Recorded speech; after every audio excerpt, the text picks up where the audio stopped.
अस्सलाम वालेकुम। उम्मीद है आप सब लोग खैरियत से होंगे। आप देख रहे हैं हमारा YouTube channel mister info place और मेरा नाम है अली अदनान। हमारी अमेज़ोन की वर्चुअल असिस्टेंट की फ्री सर्विस से आप इंजॉय कर रहे होंगे।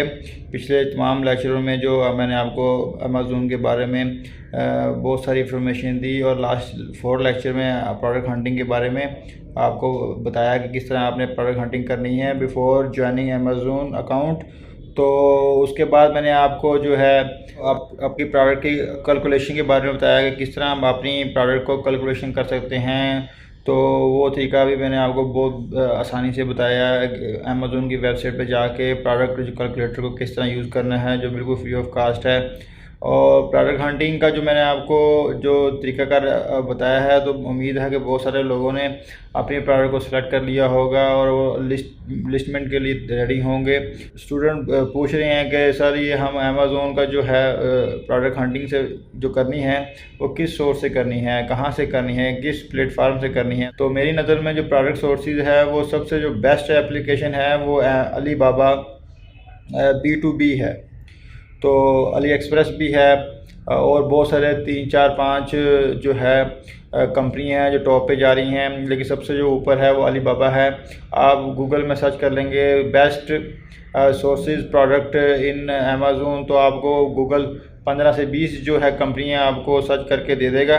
तो अली बाबा की जो मैं रिकमेंडेशन क्यों करता हूँ कि अली बाबा में बहुत ज़बरदस्त किस्म की सर्विस है, जिसमें आप अपने प्रोडक्ट की डायमेंशन लिखते हैं, आप अपने प्रोडक्ट की डिटेल लिखने के बाद उसमें फ़िल्टर लगे होते हैं बहुत सारे। तो फ़िल्टर आप यूज़ करते हैं तो आपको बहुत सारे जो रिलेटेड सप्लायर हैं वो आपको दे देता है। तो एक और अली बाबा की जो मुझे बात बहुत पसंद है कि वो आपकी जो ऑर्डर की प्रोटेक्शन करता है। तो सपोज़ करें कोई जो सप्लायर है आपको किसी वजह से आपकी जो क्वांटिटी पूरी नहीं करता, आपको सप्लाई नहीं करता, तो अली बाबा जो है वो अपनी ज़िम्मेदारी लेता है और वो आपकी जो है पेमेंट को रिवर्स करता है या आपके जो सप्लायर से रब्ता करता है, वो आपकी प्रोडक्ट की क्वांटिटी को पूरा करने में तकरीबन पूरा रोल अदा करता है। बहुत सारे जो स्टूडेंट मुझसे पूछते हैं कि सर जो अली बाबा है उसमें तो चाइनीज़ लोग ही हैं जो करते हैं। तो वो बात ठीक है, दुरुस्त है कि अली बाबा जो है उसमें 95% जो है चाइनीज़ सप्लायर हैं, चाइनीज़ कंपनी हैं जो अपनी जो है प्रोडक्ट को सेल कर रही हैं, लेकिन 5% जो दूसरे कंट्री से सप्लायर भी बैठे हैं, क्योंकि चाइना में जो चीज़ें हैं वो सस्ती बनती हैं और ये एक बहुत बड़ा ग्रुप है अली बाबा चाइना की कंपनी का। तो ये पूरी दुनिया में सप्लाई कर रहा है, बड़ी बड़ी मल्टीनेशनल कंपनी हैं वो अली बाबा के थ्रू B2B कर रहे हैं। ये आगे चल के मैं आपको बताऊंगा कि B2B क्या होता है और P2P क्या होता है। जो अली बाबा खुद से है, जो एक बड़ा प्लेटफार्म है, एक बल्क में चीज़ें लोगों को कंपनियों को सेल करता है, जिसको B2B कहते हैं, बिज़नेस टू बिज़नेस। मतलब एक बिज़नेस है जो जिसने आगे जाके सप्लाई करनी है, आगे चीज़ को सेल करना है, उसको बिज़नेस जैसे आप अपनी कंपनी बना रहे हैं अमेज़ोन में, तो आप एक बिज़नेस कर रहे हैं, तो वो B2B मतलब आपने बिज़नेस के मेथड से ही आपने अली बाबा से चीज़ें को ख़रीदना है। एक P2P होता है जिसे पर्सन टू पर्सन भी लोग रिकॉग्नाइज करते हैं, पीयर टू पीयर भी होता है। और जो अली एक्सप्रेस है, जैसे पाकिस्तान में दराज है, जो हमने कुछ की चीज़ें जो अली एक्सप्रेस से सेल करनी थी वो हम डायरेक्ट सेल कर सकते हैं। इंडिविजुअली तरीके को P2P कहते हैं और बिज़नेस टू बिज़नेस तरीके को B2B कहते हैं। तो अली बाबा की एक और खुसूसियत मैं आपको बताता चलूँ। अली बाबा में आप अपनी प्रोडक्ट हंटिंग करने के बाद सोर्सेस करने के लिए जाते हैं, तो आप अपनी प्रोडक्ट की डायमेंशन डालते हैं, आप उसका वेट डालते हैं, आपका नाम, उसको प्रोडक्ट का नाम लिखते हैं, और जैसे ही आप सर्च के बटन पर क्लिक करते हैं और तो वहाँ पे बहुत सारे जो सप्लायर हैं उसकी डिटेल आ जाती है। तो तमाम सप्लायर जो हैं वो अपने अपनी जो है स्पेसिफिकेशन के साथ आपके सामने स्क्रीन में मौजूद होते हैं। तो वो आप पे डिपेंड है कि आपने किस सप्लायर को जो है रेफ़र करना है, किस सप्लायर के पास जाके जो है आपने ऑर्डर को प्लेस करना है। उसकी जो बेस्ट सप्लायर को चूज़ करने का जो मेथड है, वो तरीका का वो मैं आपको बता दूं। आपने उस सप्लायर की रैंकिंग देखनी है कि उसकी जो रैंकिंग कितनी है, वो जो सप्लायर सर्टिफाइड है, ठीक है, अली बाबा से वो गोल्ड उसके रैंक है, उस सप्लायर के कुछ सर्टिफिकेट भी होते हैं। तो एक तो ये ऑप्शन होगी जिससे आपने प्रोडक्ट को सोर्सेज करना है, आपने जो है सप्लायर से रब्ता करना है। जो दूसरी जो ऑप्शन है जो आप अपनी डिटेल वगैरह लिखते हैं तो उसको स्क्रॉल डाउन करते हैं तो सबसे आखिर में एक आपको बटन नज़र आता है जिस पे लिखा होता है RFQ, रिक्वेस्ट फॉर कोटेशन। मतलब आप अपनी जो डिटेल है स्पेसिफिकेशन उसमें डालते हैं, एक फार्म आता है, तो जिस वक्त आप RFQ पे क्लिक करते हैं तो एक डिटेल पेज सामने आपके ओपन हो जाता है जिसे हम कहते हैं कोटेशन फार्म। उसमें आप अपने प्रोडक्ट का नाम लिखते हैं, मिसाल के तौर पे आपने ब्लू पेन लेना है, रेड पेन लेना है या कोई और इलेक्ट्रॉनिक की चीज़ को बाय करना है, उस प्रोडक्ट की आपने डायमेंशन डालनी है, उस प्रोडक्ट की आपने वेट डालना है, तो वो चीज़ें आप डालते हैं। तो आपने अपनी कोटेशन में ये भी बता दिया कि मुझे जो सप्लायर चाहिए वो सर्टिफाइड होना चाहिए, मुझे जो सप्लायर चाहिए वो ट्रेड इंश्योरेंस होना चाहिए। ट्रेड इंश्योरेंस का मैं आपको बता दूं कि ये जो लाजमी आपने अपनी कोटेशन में है वो फ़िल्टर लगाना है कि ट्रेड इंश्योरेंस का फ़ायदा ये होता है कि बाद में आप ऑर्डर करते हैं, कोई सप्लायर आपको आपकी प्रोडक्ट पूरी नहीं पहुँचाता या आपको कम देता है या आपको नहीं जो कोई ना कोई मसला पेश आ जाता है, तो अगर ट्रेड इंश्योरेंस होता है तो वो आपको चीज़ें जो आपके बाफायदा आप तक पहुंच जाती हैं। तो आपने ये भी बता दिया उनको कि मुझे ये प्रोडक्ट चाहिए, ये नाम है प्रोडक्ट का, आपने ये भी बता दिया कि इस प्रोडक्ट की क्वांटिटी मुझे कितनी चाहिए, किस मुल्क में चाहिए। तो आगे जाके आपको एक जगह पे प्रॉब्लम आएगी शिपमेंट के अंदर। शिपमेंट में आपको प्रॉब्लम क्या आएगी वो मैं आपको अभी बताता हूँ। वहाँ पे बहुत सारी जो ऑप्शन होंगे शिपमेंट के हवाले से कि आपने कौन सी जो ऑप्शन है वो यूज़ करनी है, CICU करनी है, CIR करनी है, FOB यूज़ करनी है। लेकिन वहाँ पर एक ऑप्शन होगी जो आपको ख़ास तरीके से आपको उसको नोट करना है, तो वो ऑप्शन का नोट कर ले, चाहे आप कापी पेंसिल में आप लिख लिया करें जो मैं आपको बता रहा था, उनको आगे जाके आपको बहुत ज़्यादा बेनिफिट देती हैं। उस ऑप्शन को कहते हैं DDP, ड्यूटी पेड डिलीवरी।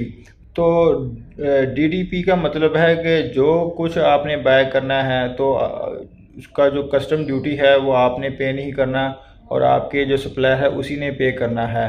तो आप बिल्कुल आज़ाद हो जाते हैं, कोई भी जो इसके एक्स्ट्रा चार्जेस वगैरह के वो आपके जो है सप्लायर है उसने पे करना होता है। तो DDP को नोट फरमा लें और आपने जो इस शिपमेंट ऑप्शन के अंदर आपने DDP को सिलेक्ट करना है। तो उसके बाद आपने अपनी जो प्रोडक्ट की डिटेल लिख देनी है कि आपने कौन सी चीज़ को सप्लाई करना है, उसका क्या नाम है, क्या कलर है उसका और कितने की मिल रही है आपकी, क्या साइज़ है, क्या क्वांटिटी है और किस कंट्री में आपको जो चाहिए। तो ये सब कुछ लिखने के बाद आपने कोटेशन को सबमिट कर देना है। तो इस कोटेशन से रिलेटेड बहुत सारे जो सप्लायर होंगे वो आपसे खुद ही रब्ता करेंगे, आपसे पूछेंगे कि सर ये हमारी कोटेशन है, वो ये हमारी कोटेशन है, ये हमारी कोटेशन है। तो आपके पास बहुत सारे लोगों की इस कोटेशन आपके पास आ जाएगी जिसका जो बिलो रेट होगा, जो आपको बेनिफिट ज़्यादा दे रहा होगा। तो वहाँ जाके आपसे ये भी पूछेंगे कि सर आपको कोई ऐसा सर्टिफिकेट तो नहीं चाहिए जो अमेज़ोन से साइन हो या किसी और जो है सर्विसेज से वेरीफाइड हो। तो वो सर्टिफिकेट वो खुद से आपसे पूछेंगे। अगर आपको चाहिए मिसाल के तौर पे वेरी साइन जो सर्टिफिकेट है वो बहुत ही ज़बरदस्त वेबसाइट पे अगर उसका टिकर लगा हो वेरीफाइड बाय वेरी साइन, तो वो बहुत ज़बरदस्त उसकी जो है मार्केट के अंदर वैल्यू होती है। तो आप वेरी साइन वाला सर्टिफिकेट को सिलेक्ट कर सकते हैं। एक बार फिर मैं आपको ऑप्शन नंबर 1 पे ले चलूँ जहाँ पे हम मैनुअल तरीके से अलीबाबा के अंदर अपने प्रोडक्ट को हंटिंग करने के बाद सर्च कर रहे थे। अगर मैनुअल तरीके में आपके पास 15 से 20 सप्लायर हैं तो आपने उनकी सबसे पहले जो चीज़ को क्या चेक करना है, वो एक चीज़ मैं आपको बता दूं, आपने उनको चेक करना है कि अगर वो उनकी ट्रेड इंश्योरेंस होनी चाहिए और नंबर 2 पे वो वेरीफाइड सप्लायर होना चाहिए। ट्रेड इंश्योरेंस के बारे में मैंने अभी आपको बताया है कि अगर आपके प्रोडक्ट का कोई इशू बनता है, अगर प्रोडक्ट क्वांटिटी कम होती है तो आप उसको क्लेम कर सकते हैं, आपकी क्वांटिटी पूरी मिल जाएगी। और जो वेरीफाइड अलीबाबा से होता है वो बहुत ज़बरदस्त चीज़ है।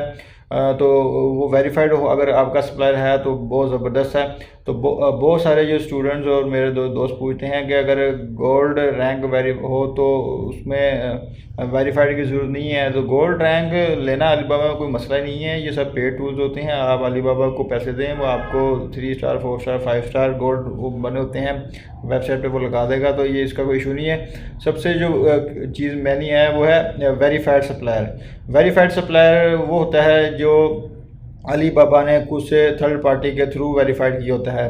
मिसाल के तौर पे वो बंदा लिखता है कि जी मेरा 2 एकड़ पे मेरी जगह है, तो अली बाबा थर्ड पार्टी के थ्रू उस जगह को जाके वेरीफाई करवाता है कि वाकई ही 2 एकड़ में जगह है।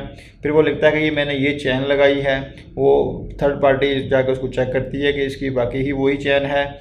और अगर वो बंदा लिखता है कि मेरे पास 150 मुलाजिम हैं, 150 है, 200 है, तो वो थर्ड पार्टी वाले जाके चेक करेंगे वाकई इसके पास 150 मुलाजिम है या 200 मुलाजमीन है। तो वो तमाम वैल्यू जो क्वांटिटी जो उसमें प्रोडक्ट की तफसील वो सप्लायर अली बाबा को प्रोवाइड करेगा, वो हर एक चीज़ की अली बाबा थर्ड पार्टी के थ्रू उसको वेरीफाइड कराएगा। तो उस सप्लायर को वेरीफाइड कहते हैं। अगर वो वेरीफाइड है तो वेल एंड गुड, ज़बरदस्त है, आप उसे बिला खौफ बिला हिचकिचाहट आप उससे ऑर्डर कर दें। और एक और आपको मैं टिप दे दूं, अगर किसी सप्लायर ने अपनी फैक्ट्री की तस्वीर भी लगाई हो ना कि ये तस्वीर है, तो वो समझें कि वो भी ज़बरदस्त है, वो फिज़िकल में है, कोई जो है थर्ड पार्टी जो है सप्लायर नहीं है, मिडल मैन का रोल अदा नहीं करना है, कंपनी डायरेक्ट है। कंपनी जो है फिजिकली मार्केट में मौजूद है और वो अपने प्रोडक्ट को बना रही है और अली बाबा में सेल कर रही है। इन तमाम इंफॉर्मेशन को आप जो है अली बाबा में किस तरह से इस्तेमाल कर सकते हैं, मैंने आपको शुरू में बताया है कि अली बाबा में एक बहुत ज़बरदस्त चीज़ है फ़िल्टर। जो आप फ़िल्टर लगाते हैं तो वो तमाम जो आपके फ़िल्टर के मुताबिक सप्लायर को शॉर्ट लिस्ट करके आपके सामने अली बाबा पेश कर देता है। तो ये जो वेरीफाइड होना चाहिए सप्लायर, जो ट्रेड इंश्योरेंस होनी चाहिए, तो ये तमाम फ़िल्टर आपने उस पर लगाने हैं। प्रोडक्ट सोर्सिंग होगी, उसके बाद जो है हम आपको बताते हैं कि प्रोडक्ट को लिस्टमेंट कैसे करते हैं। तो लिस्ट में करने का जो तरीकाकार है वो ज़ाहिर है, वो जो टाइम है वो लिस्ट करने का टाइम है वो प्रोडक्ट सोर्सिंग से पहले होता है कि अमेज़ोन में हम अपनी प्रोडक्ट की लिस्ट लगा दें, तो अमेज़ोन 10-15 दिन देख लेगा कि ये जो प्रोडक्ट है अमेज़ोन में सेल करने के काबिल भी है, कोई इशू तो नहीं है। तो हमने अभी तक तो ज़ाहिर है अभी जस्ट प्रोडक्ट सोर्सिंग की है, अभी हमने किसी जगह पेमेंट नहीं की है। तो अभी तो हमने कोटेशनें वगैरह दी हैं, अभी हमने किसी से फुल पेमेंट नहीं ली है, किसी को फुल पेमेंट नहीं दी है। तो अभी जस्ट हमने आइडिया लिया है कि प्रोडक्ट सोर्सिंग से हमें जो है वो कितना जो है पेमेंट देनी पड़ेगी, कितनी हमारे जो एक्सपेंसेस हैं। जो प्रोडक्ट की लिस्टमेंट जो अमेज़ोन पे लगाएंगे उसके बाद हम 10-15 दिन वेट करेंगे। अगर हम पहले प्रोडक्ट सोर्सिंग कर लें और बाद में अमेज़ोन की जो लिस्टमेंट प्रोडक्ट लिस्टमेंट करें अमेज़ोन पे, तो ऐसा भी हो सकता है कि 10-15 दिन हम वेट करें और हमारी जो प्रोडक्ट है वो रास्ते में ही शिपमेंट हो रही हो और वहाँ पे अमेज़ोन हमारी प्रोडक्ट को डिलीट कर दे कि भाई ये जो है प्रोडक्ट अमेज़ोन पे सेल नहीं हो सकती। तो इसलिए अभी तक हमने जस्ट सोर्सिंग की है, जस्ट इंफॉर्मेशन ली है, अभी तक हमने किसी भी प्रोडक्ट की फुल पेमेंट नहीं की है। तो अब जो हम प्रोडक्ट लिस्ट करेंगे अमेज़ोन के अंदर, तो हमें पता चल जाएगा कि ये प्रोडक्ट जो लिस्टमेंट है वो अमेज़ोन ने एक्सेप्ट कर ली है। देन हम जाके अपनी जो है प्रोडक्ट को सोर्सेज को अपना ऑर्डर को 100% कंप्लीट कर देंगे, ताकि अमेज़ोन का हमें पता चल गया कि अमेज़ोन का अब कोई इतराज़ नहीं है और हम अपने पेमेंट भी बाद में फुल पे कर देंगे, ताकि वो अपने वेयर हाउस में जाके आराम से हम इसको सेल कर सकें। तो इंशाल्लाह नेक्स्ट लेक्चर में हम आपको प्रोडक्ट लिस्टिंग के बारे में बताएंगे। तो और मज़ीद मालूमात के लिए वो हमारी वेबसाइट को विज़िट कर सकते हैं www.infoplace.pk। और मिलते हैं नेक्स्ट लेक्चर के लिए, और तब तक के लिए हमें इजाज़त दीजिए। पाकिस्तान जिंदाबाद।